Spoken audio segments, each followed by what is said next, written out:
Look, if you're dedicating your life to caring for a wounded or disabled veteran, you already know it is an act of profound love. But let's be real for a second. It can also be incredibly physically, emotionally, and financially exhausting, right? So how do you sustain it? Well, welcome to this explainer. Today we are unlocking the VA Caregiver Support Program. It's a crucial lifeline that can completely stabilize your family's future, and we're going to walk through exactly how to navigate it. Let's dive in. The VA Caregiver Support Program is a rare, tangible recognition of the heavy toll that military families shoulder every single day. And we aren't just talking about a pat on the back or a thank you for your service here. For those who qualify, this program offers literal, life-changing solutions.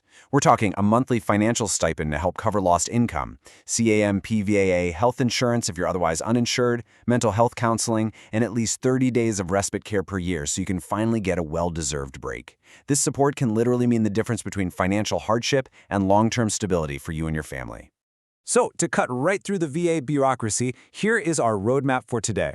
First, we'll compare the two VA caregiver programs. Second, who actually qualifies for these benefits.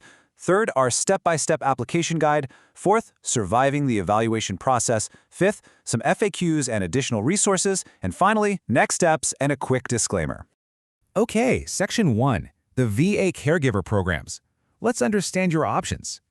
Understanding your options is absolutely crucial because there are actually two primary paths for support here. First up is the PCFC. That stands for the Program of Comprehensive Assistance for Family Caregivers. This is the comprehensive program everyone is usually talking about. It includes the monthly stipend, health insurance, and that respite care. But, and this is a big but, it comes with incredibly strict clinical eligibility requirements. Then, you have the PGCSS, or the Program of General Caregiver Support Services. Now, this one doesn't offer a monthly stipend, but it has much broader eligibility requirements. It's a fantastic entry point that offers peer support mentoring, skills training, coaching, and referrals to community resources. There's no clinical evaluation required for it at all. You just contact your local caregiver support program team for a brief intake. But for the rest of this explainer, we are going to focus heavily on navigating that more complex, comprehensive program, the PCFC. Moving on to Section 2, who qualifies for benefits? Let's hit those PCFC checkpoints. Let's go over these rigorous checkpoints, starting with the veteran.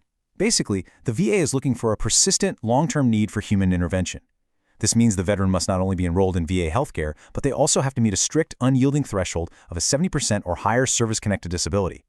Furthermore, listen to this part, this isn't for temporary injuries. They have to require continuous in-person care for at least 6 months. Now, what about you, the caregiver? Well, the rules here are really built around trust and proximity. Naturally, you've got to be a legal adult with no record of abuse or neglect. But crucially, you must either be a direct family member, or, if you aren't related, you must already live full-time with the veteran or at least be willing to do so. Section 3, our step-by-step application guide. This is your route to approval. So knowing the rules is one thing, but how do you actually get this done? Here is your macro-level game plan. Step 1, gather your documents early. Seriously, do this first. You're going to need the veteran's service records, like their DD-214, their medical records that specifically support the need for personal care, and proof of that 70% disability rating. Step 2, complete and submit VA Form 1010CG. This is a joint application form, which just means both the veteran and the caregiver have to sign it. Now, you can mail it or drop it off in person, but doing it online through va.gov is for sure the absolute fastest way to get your application moving. And Step 3, await intake and review. The VA's caregiver support team will reach out to you to kick off the clinical assessments. Which brings us to Section 4, surviving the evaluation process and overcoming roadblocks. After you hit submit on that form, you are going to face clinical, functional, and home assessments. Honestly, this is the most critical hurdle of the entire process, and it's where a lot of applicants hit a wall. To survive the functional assessment, you absolutely need to understand this term, ADL, or Activity of Daily Living. ADLs are just the basic self-care tasks essential for day-to-day functioning, things like bathing, dressing, toileting, and safely transferring from a bed to a chair. The entire functional assessment revolves around the veteran's inability to perform these specific tasks without your physical assistance or supervision. When the VA assessor asks you what you do for the veteran, do not give vague answers. You have to be highly specific and expansive. Always say exactly what you do, why you do it, and how often. Our sources give a very blunt but absolutely perfect example here. Don't just say, "Oh, I help him in the bathroom." Say, I clean his bottom after toileting each time because he is missing both arms. Detail is literally everything here. Do not assume the VA assessor knows what your daily life actually looks like just by glancing at a medical chart. During these assessments, the VA evaluator is trying to paint a picture of the veteran's vulnerability. They are actively observing things like, can this veteran dress and bathe safely on their own? Will they actually remember to take their medication without prompting? If a fire breaks out, can they recognize that danger and escape?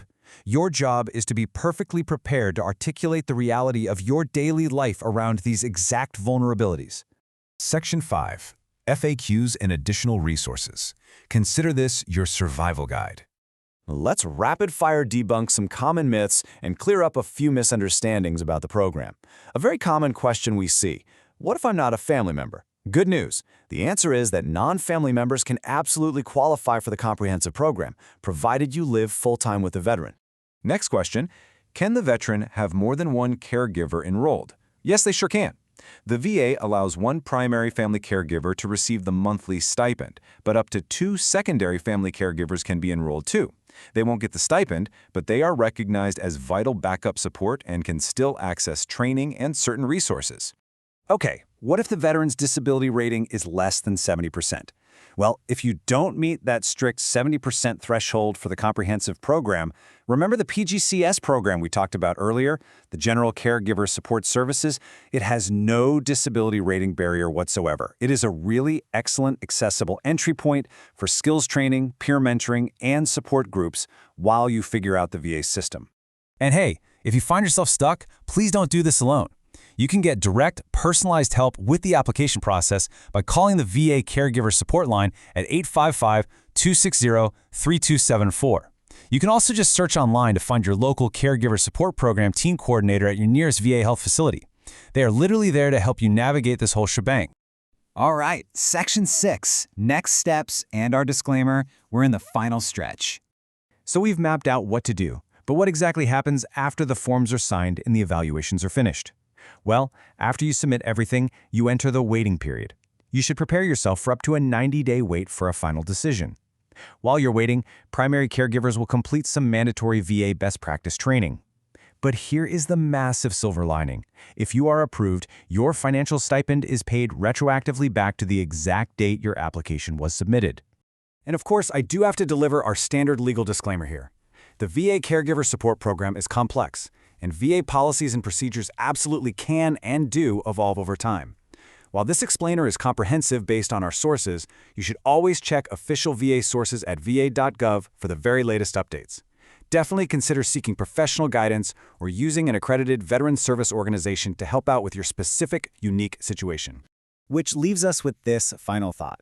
You literally sacrifice everything to care for your veteran. It's demanding, it's exhausting, and let's face it, it's often really isolating. But this program exists specifically to catch you when you are carrying that weight. So are you ready to claim the support you rightfully deserve? Take that crucial first step today. Get those documents together and start your application. Thank you so much for joining me for this explainer, and most importantly, thank you for absolutely everything you do as a caregiver. Take care.